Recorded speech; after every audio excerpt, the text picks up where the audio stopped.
হাইটলি ধরে ফেলতো। ছাড় তো, আজ পর্যন্ত আমাদের কি কেউ ধরতে পেরেছে? দে আমার পেয়ারাটা দে। এলে এই আমার তোরাটা।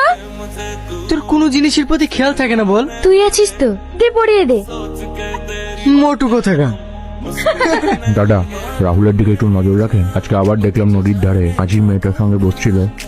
তুমি ব্যাগপত্র গুছিয়ে নাও, তোমাকে কলকাতায় যেতে হবে। কেন বাবা? তুমি তোমার কাকুর বাড়িতে কি পড়াশোনা করবে? বাবা আমি তুই ওকে মারছিস কেন? ওর এত বড় সাহস আমাদের পুকুরে মাছ চুরি করে। তুই ওকে মারছিস কেন? দাদা, ও শুধু আপনার নামে পাড়ায় পাড়ায় গুজব ছড়িয়ে বেড়ায়। কন্টিনিউ।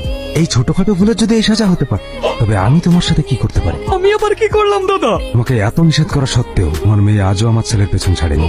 আমি কিন্তু আমার ছেলেকে নিয়ে অনেক স্বপ্ন দেখি, আর এই স্বপ্ন দেখার পথে যদি কেউ বাধা হয়ে দাঁড়ায়, তার সাথে আমি কি করতে পারি সেটা একবার দাদা, আমার মেয়ে ভুল করে ফেলেছে, আমি আমার মেয়েকে বোঝাবো।